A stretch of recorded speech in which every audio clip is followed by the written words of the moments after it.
بسم اللہ الرحمن الرحیم۔ محترم ناظرین، پچھلی ویڈیو میں آپ کو بتایا گیا کہ یوسف علیہ السلام نے اپنے بھائیوں کو معاف کر دیا اور کہا کہ اللہ تمہیں معاف کرے، وہ سب سے بڑھ کر رحم کرنے والا ہے۔ محترم ناظرین، یوسف علیہ السلام نے یعقوب علیہ السلام سے ملاقات کا شوق ظاہر کیا۔ وہ بھلے کیسے شوق نہ کرتے، جدائی بڑی طویل ہو چکی تھی۔ وہ اب کیسے صبر کرے جبکہ بھید ظاہر ہو چکا ہے۔ اسے کھانا پینا کیسے اچھا لگے جبکہ اس کے باپ کو نہ کھانا اچھا لگتا ہے اور نہ پینا اچھا لگتا ہے اور نہ ہی سونا۔ بھید کھل گیا، راز ظاہر ہو گیا۔ اللہ تعالیٰ نے چاہا کہ یعقوب علیہ السلام کی آنکھیں ٹھنڈی ہو۔ یعقوب علیہ السلام زیادہ رونے اور غم کی وجہ سے اندھے ہو چکے تھے۔ یوسف علیہ السلام نے کہا، یہ میری قمیص لے جاؤ، اسے میرے ابا جان کے چہرے پر ڈالنا تو اس سے اس کی نظر لوٹ آئے گی۔ تم اپنے تمام گھر والوں کو میرے پاس لے کر آنا۔ محترم ناظرین، جب آدمی یوسف علیہ السلام کی قمیص لے کر کنعان کی طرف چلے، یعقوب علیہ السلام نے یوسف کی خوشبو محسوس کی اور فرمایا، میں یوسف کی خوشبو محسوس کر رہا ہوں۔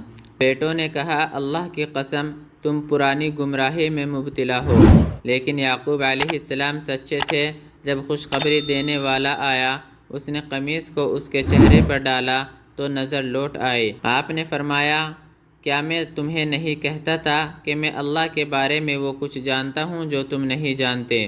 انہوں نے کہا، ابا جان، ہمارے لیے ہمارے گناہوں کی معافی طلب کرے، بے شک ہم خطا کار تھے۔ آپ نے فرمایا، میں عن قریب تمہارے لیے اپنے رب سے معافی طلب کروں گا، بے شک وہ بخشنے والا مہربان ہے۔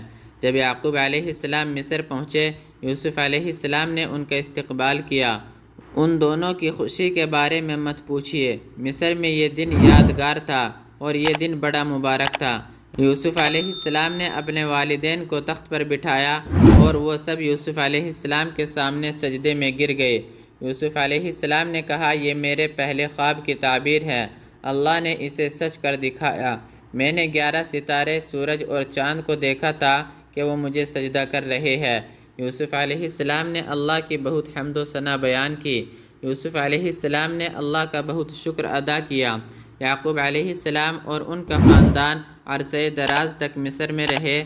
یعقوب علیہ السلام اور ان کی بیوی مصر میں فوت ہوئے۔ محترم ناظرین، اس بڑی سلطنت نے یوسف علیہ السلام کو اللہ تعالیٰ سے غافل نہیں کیا اور نہ ہی ان میں کوئی تبدیلی پیدا کی۔ یوسف علیہ السلام اللہ کو یاد کیا کرتے تھے، اس کی عبادت کیا کرتے تھے اور اس سے ڈرتے تھے۔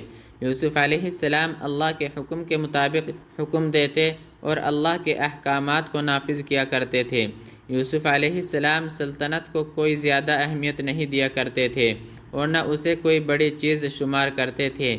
یوسف علیہ السلام یہ پسند نہیں کرتے تھے کہ بادشاہ کی موت مرے اور انہیں قیامت کے دن بادشاہوں کے ساتھ اٹھایا جائے، بلکہ وہ ایک غلام کی موت مرنا پسند کرتے تھے اور چاہتے تھے کہ انہیں نیک لوگوں کے ساتھ اٹھایا جائے۔ یوسف علیہ السلام کی یہ دعا ہوا کرتی تھی، میرے رب، تو نے مجھے سلطنت عطا کی اور باتوں کی تعبیر کا علم عطا کیا۔ آسمانوں اور زمین کو پیدا کرنے والے، تو میرا دنیا اور آخرت میں کارساز ہے۔ مجھے مسلمان مارنا اور نیکوں کے ساتھ ملانا۔ اللہ نے اسے مسلمان مارا اور اسے اپنے باپ دادا ابراہیم، اسحاق اور یعقوب علیہ السلام کے ساتھ ملا دیا۔